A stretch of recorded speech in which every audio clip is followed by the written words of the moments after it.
Now, I have a lot of thoughts about what I wanted to share with you this evening, and I'm praying to Allah that He gives me clarity in speech, that I'm able to say something to you that you can take back home with you and remember and benefit yourselves and benefit others. So I'm going to start at the very top, and I'm going to ask you to repeat certain things after me, just so you know you remember what I said.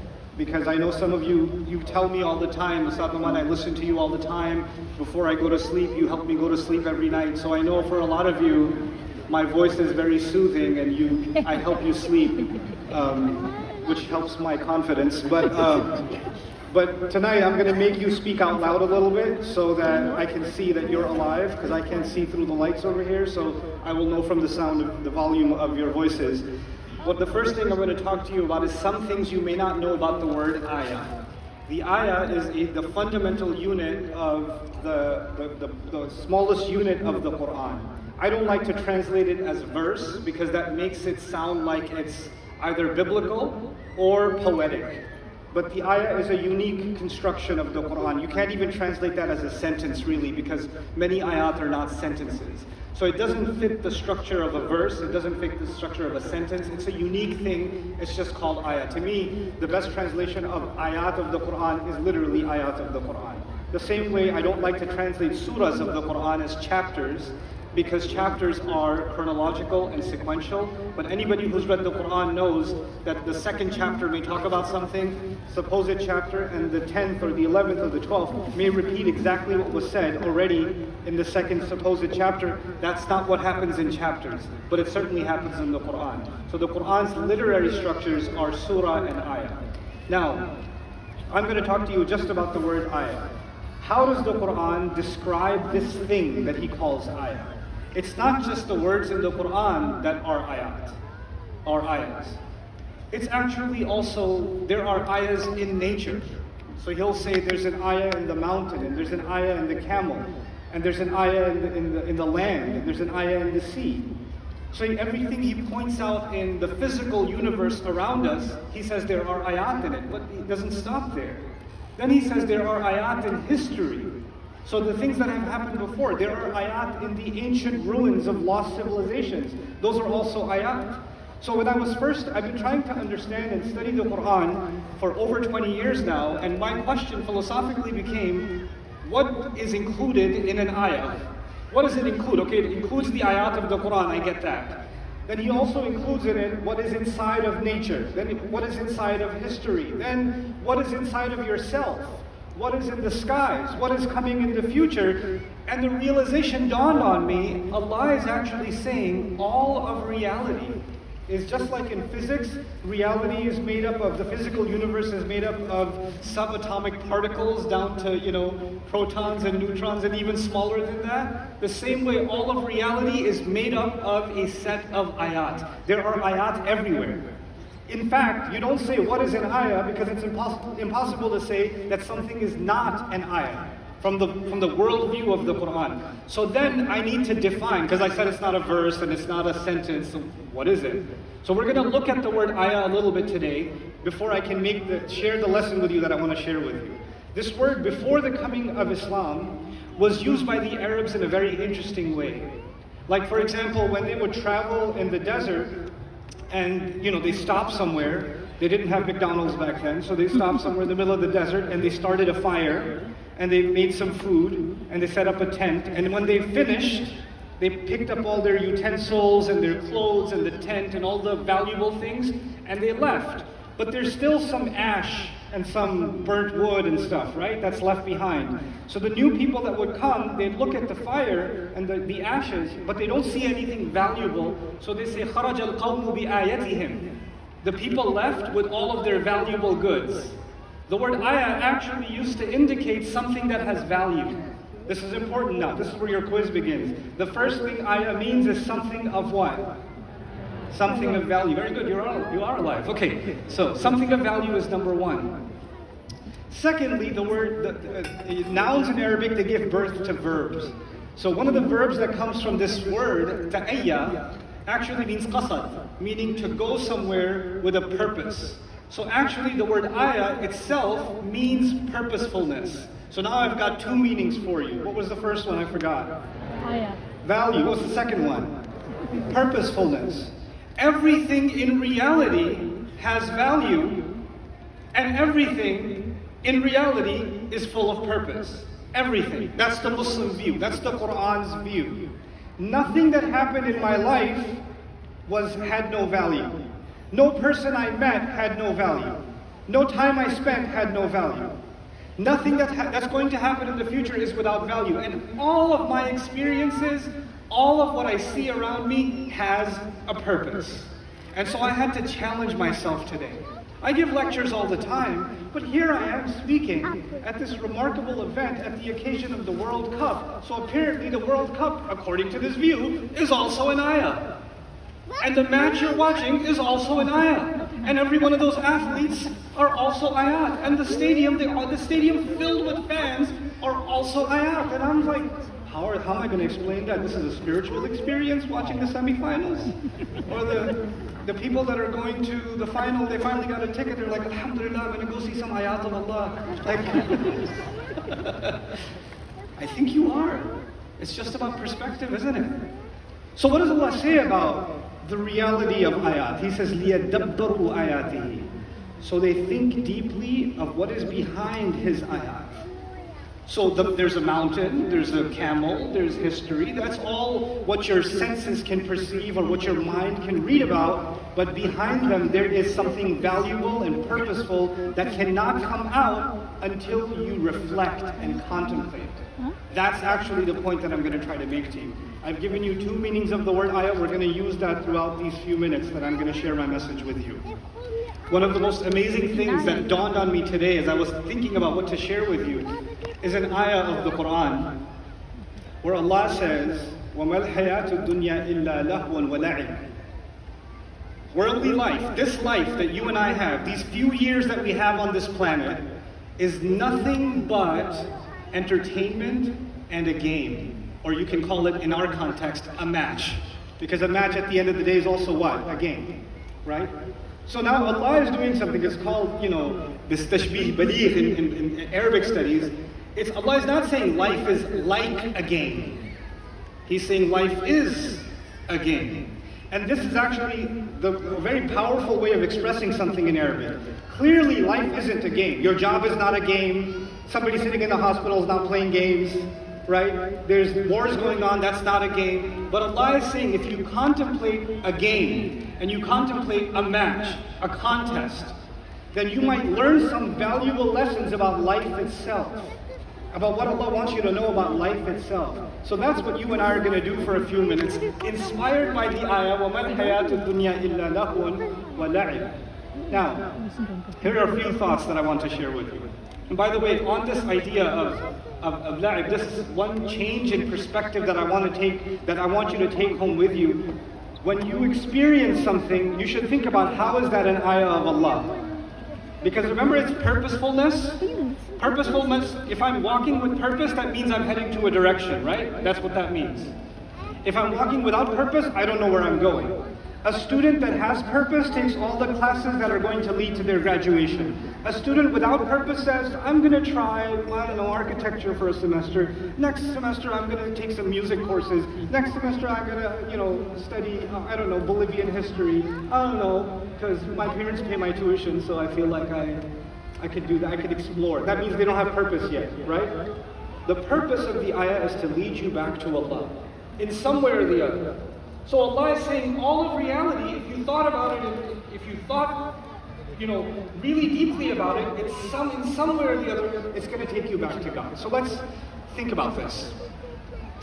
In sports, the athlete, I was talking to Sonny Williams earlier today, I was like, before there's a match, what's going through your mind? Like, what are you thinking about? What are some of your anxieties before you, there's fans sitting and cheering and everybody else. Can you imagine what's going on in the mind and the heart of the athlete? That's, they haven't come out before the crowd yet. The fears they have to overcome, the nerves they have to calm. Not only is everybody watching and there's so much expectation, my family, my team, all the preparation, all the trials, and finally I'm here and I better prove myself. And then there's thoughts about the opponent and how strong they are and how organized they are and how scary they may be and all of that stuff, and I better prove myself and the most successful athletes are the ones that are able to calm their nerves. Whatever sports you watch, you know something. Sports is 50% talent and 50% psychology. When you've lost in your head, when you've lost your nerve, when you've lost your composure, you could be the most talented athlete, you can't perform on the field. It doesn't matter which sport it is. So it is actually success on the field, first of all, is going to come from a certain kind of mindset. And Allah is teaching us something about every event in my life, every contest in my life. Whether you're going into a job interview, whether you're going to, go study in the university, whether some of you said you took Shahada, you became Muslim, you're going to embark on learning your religion from zero, you're going to start learning a little bit of Arabic or something like that, there are going to be intimidating challenges in front of you. But those athletes are actually a kind of inspiration. They didn't just show up on the field. That athlete at one point was a kid playing on a street, and nobody knew he's going to be a star in the world. And they had to cross hundreds and hundreds and hundreds of hurdles before they made it to their city team, to the national team, to the Olympic team, to the team that qualifies even for the World Cup. There are lots of hurdles these people crossed. Now people on the outside, all they see is, they lost the match. He doesn't even know how to pass the ball. They look at that one mistake and they make a little YouTube short out of it, and everybody comments on, my God, they pay you so much money, you don't know how to kick a ball? I could have, my grandmother could have kicked the ball better than that. You're the reason we're going. And so people are so passionate and angry about this athlete and the mistake that they made, or that cost us the game, or they lost the nerve and all of it. What you don't see is years and years of training, grueling, practice, and so many battles that were won to even make it to that field. You don't see any of that. You see that one mistake, and everybody's mad at the guy. He's the new meme, poor guy, right? And if you contemplate that in your life for a moment, you and I feel that we get judged for our mistakes. Like, people don't remember any good that you do, they just remember the one bad thing that you do. Right? And they keep reminding you of it. Remember that kick? Yeah. It doesn't matter what else you accomplish in your life, now you're a loser forever. So you feel like people are judging me unfairly because they take my one mistake and they keep repeating it and repeating it and repeating it, and now they're trying to reduce me, like as if there's nothing else I've ever done or there's nothing else I'll ever be capable of, right? But we do that, and we feel that people are doing that to us, but we don't feel bad when we do it to others. We actually don't even think about it. It's so easy to pass that judgment. It's so easy to say, this person, this is the cause of our failure. This is what they've done. But those athletes themselves, they could not survive where they are if they paid attention to you and me. If they heard the boos in the crowd and watched all that criticism and all of that, and it started affecting them, they couldn't be where they are. They had to learn something. They had to learn to ignore the fans. Because the fans will love you when you are what? When you're what? Winning. And those same fans will hate you when you are what? Losing. And in your life, you might have people around you that cheer you, that support you, that love you, only when you are what? Winning. And the moment you slip, the moment you fall, the moment you fail, they're the first ones to kick you. They're the first ones to abandon you. And you realize something, the people who truly succeed, they're on the field, they're not in the comment section. They're not the ones yelling at a TV screen. They haven't accomplished anything except comments. So you learn something powerful about what's going on the field, and that's just one of many contemplations that even Allah tells His Prophet ﷺ, people have a lot of things to say about you, a'rid anhum. Just ignore them. Just ignore them. Many of you, I see a lot of young faces here, when you and I watch social media, you're less interested in the video that you're watching, you're more interested in what people are saying. So you spend more of your time commenting, like looking, even if you're not going to do the comments, you're going to read a lot of the comments, right? And then even if you post something on social media, which is mashallah usually very purposeful, like what you had for lunch, so you post that, and then you keep checking who commented on my pizza slice, and what did they say, so you have this obsession with what people are saying. You can't accomplish anything in life if you focus on what others are saying. You can't. And this is crazy because in the new world of social media, all that matters is engagement and analytics and what are the comments saying and what are the ratings and how many likes are you getting, and this is the new currency. This is the new way to become rich, right? And in that environment, a powerful lesson, those who truly succeed, they learn to block out the noise. They learn to block it out. And that was something taught to our messenger, sallallahu alaihi wasallam. Then here's another thing. You could say, okay, we're people of the akhirah. We don't care about the dunya. So what if the Moroccan team lost? And I'm so proud of the Moroccan team, by the way. Round of applause for the Moroccan team. How awesome. So proud. Just because of that, I'm going to go to Morocco this year. Inshallah. Or next year. Okay. But anyways, what I want to share with you about that is the companions of the Prophet, they of course they believed in the next life. And they suffered a terrible defeat in Uhud. It was devastating. 70 of the most dear companions of the Prophet and some of the people that were the economic backbone of Medina also were killed in the Battle of Badr, or Uhud rather. And you could just find a revelation from the Quran that says, that's okay, that's just a loss in dunya, take the L, you get the final W, you're going to get the victory in the akhirah, don't worry about it. No, there are 60 ayat in Surah Al-Imran discussing the loss. Discussing the loss of Uhud. What went wrong? What do you learn from this? How do you grow from this? And there's a lot to learn about losing. Losing is actually more of our life than winning. Even the team that's going to win, we're going to talk about that at the end. I'm not my predictions, but we'll talk about that at the end. But the idea that most of our life is actually challenging situations. Not every day is a huge celebration. Not every day is some grand victory. Most of our days, the vast majority of our lives are struggle, struggle, struggle, and there's a small episode of victory, back to struggle, struggle, struggle, small episode of victory. Like for example, those of you, the day you graduate from school or university, yeah! A week later, now and then you want to feel that super energy again of how awesome it felt the day you graduated or the last day of your school. So you want to feel that good, so you go back to your old school one day after a few years just to feel it again, and the security guard says, who are you? What are you doing? No, I used to be like the most popular kid. Please get out of here. Nobody cares about you anymore. That's done. So now you need to find a new victory, a new occasion to celebrate. You know, there's an excitement, but the excitement is so short-lived. That's a powerful lesson in the Quran.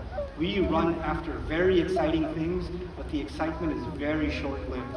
And the moment it's over, now it's time to run after the next excitement, and then the next excitement, and then the next excitement. There's so much like crazy energy right now in Qatar. Right? And there's so much enthusiasm, especially football fans. They're like, there's so much talk about what's going to go down, right? And there's so much energy and enthusiasm. Just compare that energy and enthusiasm about what's happening a week from then. Just a week from then, those same fans. Yeah, we won! Is the moment you win. We won. A week later. Yeah, I know we won. A year later. Yeah, that was pretty good. The excitement wears down. It starts wearing down. Now you need something else to be excited about. Now you need to move on to something else. Sports teaches us something. That life is just made up of one match, then another match, then another match, then another match, and you've got to keep moving on and moving on and moving on. And if we become so addicted to just winning, to the excitement of winning, then we're going to be devastated. Because most of the time, you don't win. Most of the time, you have to face adversity. You have to face disappointment. And this is a lesson in faith. You know, boxing, for example, or any other sport, the training is not easy.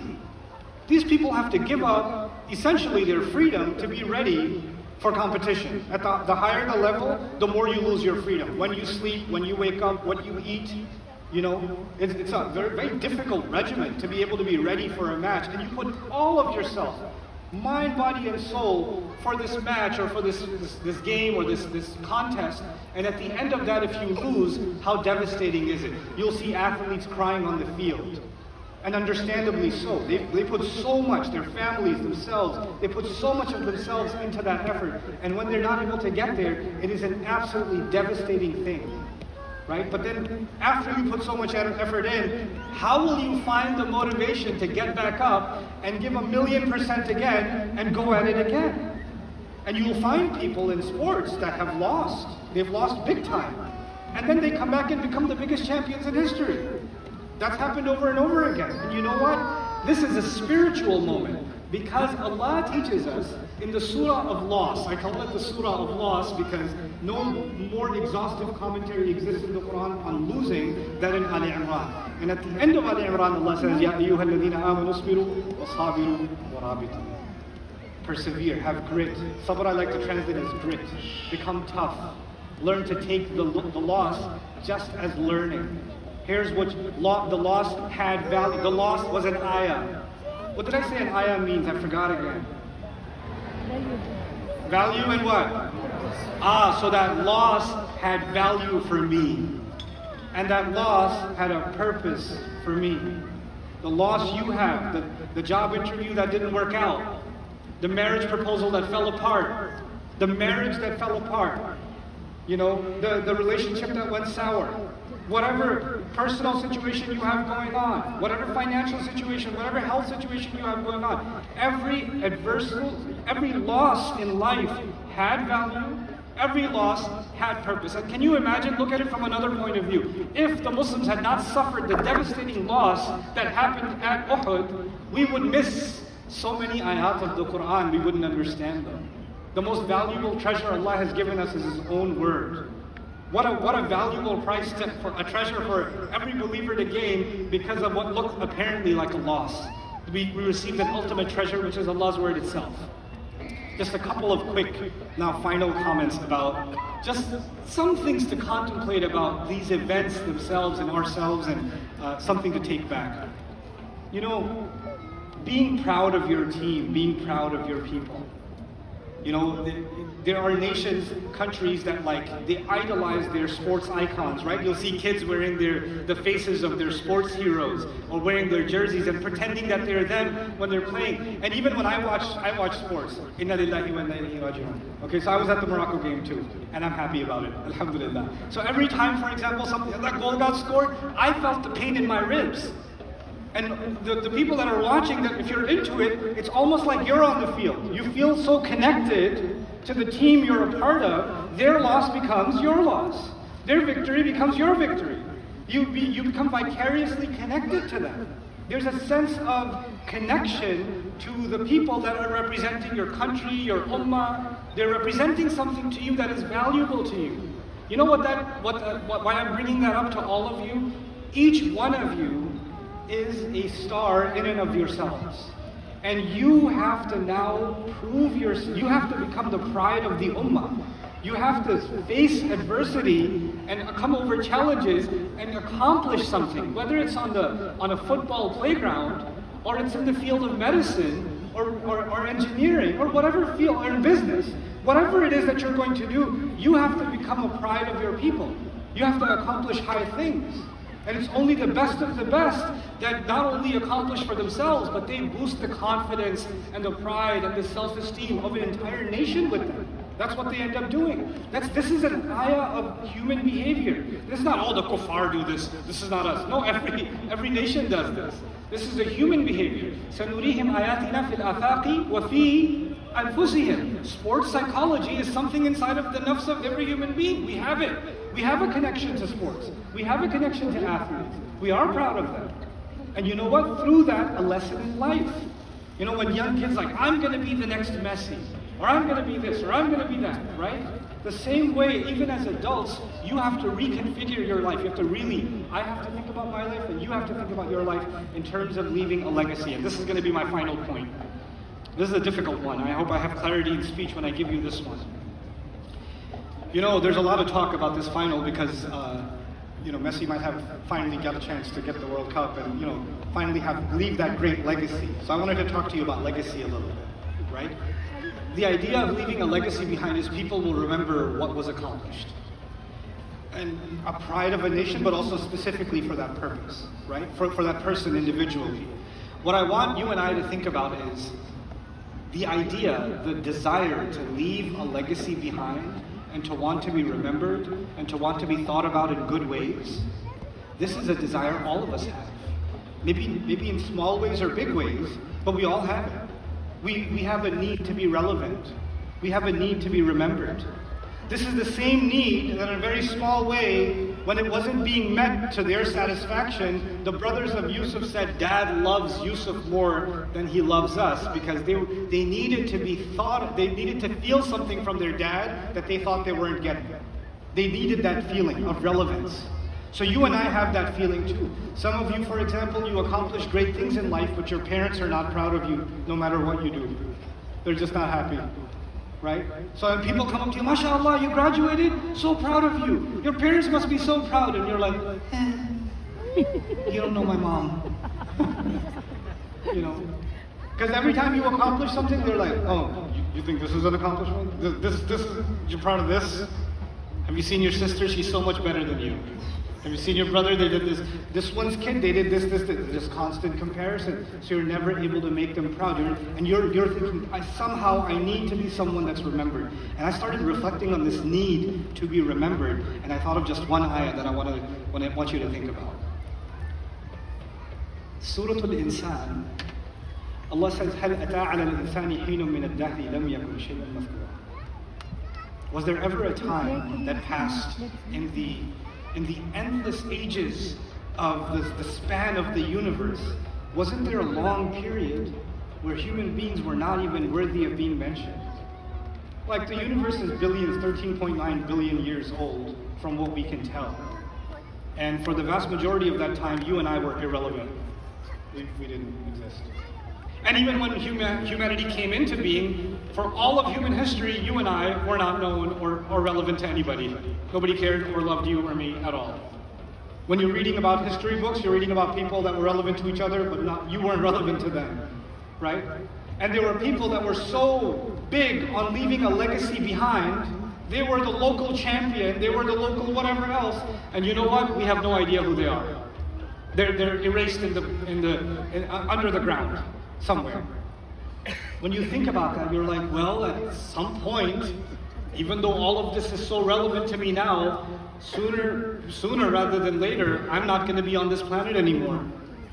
I'm not going to be walking above the ground anymore. I'm going to be underneath it. How am I going to be remembered then? And people that, even if people don't believe in God, when it dawns on them that I'm not going to be remembered, then they try to figure out ways of wanting to be remembered, even after death. So some of the most wealthy people in the world who never gave anything in charity, the moment they're about to die or soon when they get the cancer diagnosis or the heart condition diagnosis, they start donating lots of money to a hospital, and they want their statue in front of the hospital or their name on it because they want something of them to be remembered. And this amazing surah, I tell you, something happens in it that blew my mind. The beginning, Allah said, wasn't your beginning something that wasn't even remembered? Wasn't that your beginning? And right in the middle of the surah, Allah describes a scene in Jannah. In Jannah. And in Jannah, the climax of heaven for the Muslim, listen to this carefully. The climax of it, Allah says, وَسَقَاهُمْ رَبُّهُمْ شَرَابًا طَهُورًا إِنَّ هَذَا كَانَ لَكُمْ جَزَاءً وَكَانَ سَعْيُكُمْ مَشْكُورًا. Allah is giving the believers drink Himself. Allah is serving drink to His servants.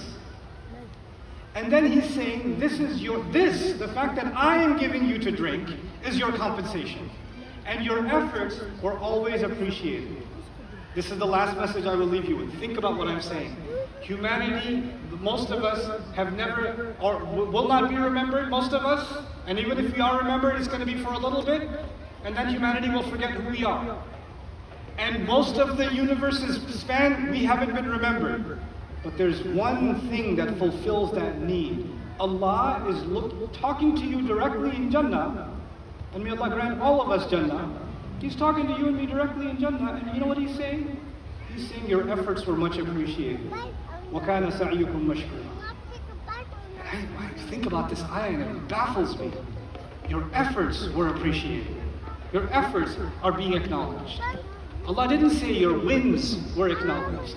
Your accomplishments were acknowledged. Your success was acknowledged. Because human beings only acknowledge success. We only acknowledge the guy that the camera goes to the winner. The camera barely touches on the loser because they want to show them cry, and then they go back to the winner. The focus is on the winner. The focus is on the guy who got the job. The focus is on the one who won the election. The focus is constantly on the winner. History is written about the winners. Doesn't matter how much effort you put in. Effort doesn't pay the bills. Winning pays the bills. Winning is what's required. And in Allah's Jannah, He didn't concern Himself with accomplishment at all. He didn't concern Himself with the win at all. He said, the one thing I did value from you was your effort. He said, the effort made you so memorable. Forget humanity remembering you or not, or the universe remembering you or not. Allah Himself is remembering you. Allah is remembering you. Think about the sports analogy and I leave you. All people remember is that missed kick. Oh my God, how could you miss that penalty? I could have made that penalty if I was kicking it backwards.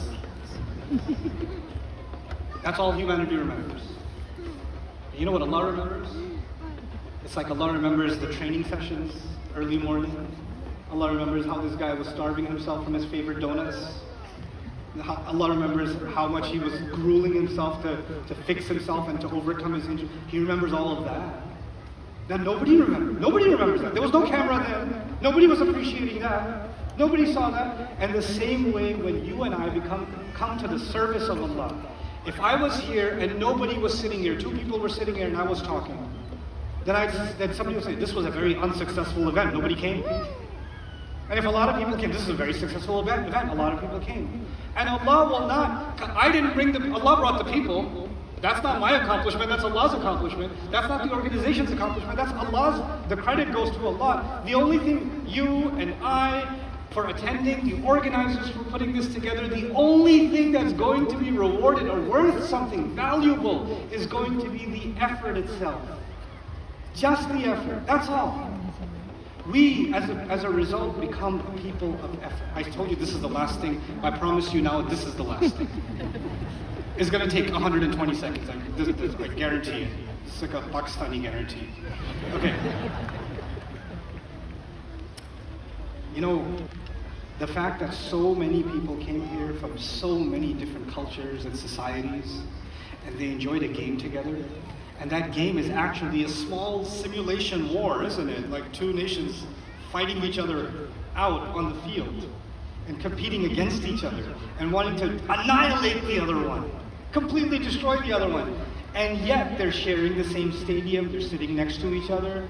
One guy's waving the French flag, the other's waving the Moroccan flag, and they're still like, you okay, you all right, that's good? And then they're screaming for the other side, but they're not hating each other at the same time. It's a strange thing. It's conflict, yet friendship at the same time. And the athletes that are at war with each other, some of them go, they slam into each other, and you see the guy that slammed into him, extend his hand, pick him up, give him a hug. They're like, hey, that's your enemy. What is this? Oh, they call it good sportsmanship, right? Allah created the world, life this way. Life is competition, it's tension, but we also need each other. If you don't have your opponent, who are you going to play with? You need some contest. You need to have an opponent. Just as you need to improve yourself, you cannot improve yourself in the absence of an opponent. So the challenges you have in your life are actually a gift for you. They were put in your place for a reason. They are there for a reason. And they are just because we are in competition in some things doesn't mean we become enemies. It is both competition and cooperation at the same time. And that is our relationship with all of humanity. That is trade, that is competition in business. The only way products improve in quality is when they have somebody competing with them. Then we gotta make our product better because otherwise this other company is gonna win. And this is a healthy thing. Competition is a healthy thing. It's not your enemy, it's the only way, work moves forward. That's the only way you get the best employees to give the job to, because there's competition among the people that are applying for the job. So competition is not the same as jealousy. You see, those athletes still play, They'll play their heart out, and at the end of it, they'll shake each other's hand. And it's over. They're not, the next few days, they're not like, I hate that guy, I hate him so much. And they're like, he's better than me. And no. Next time, I'm gonna fix my flaws, and I'm gonna see if I could do better. I think I can beat him. I think I could do better. They're not living in jealousy. They're not living in comparison. They're living in a sense of improvement. These are the lessons, some of the lessons that you and I can take from what we've experienced around us. And what an amazing, amazing event it has been. I thank you so much for your patient listening. And I pray that as you leave here, you and I become people of contemplation. Look at the ayat around you. Look at the experiences in your life and really think, what is it that Allah is teaching me through these experiences? And the more you spend time with Allah's book, the more you'll start learning about your own life, your own experiences, and Allah will open your heart and your mind. Thank you so much. Assalamu alaikum.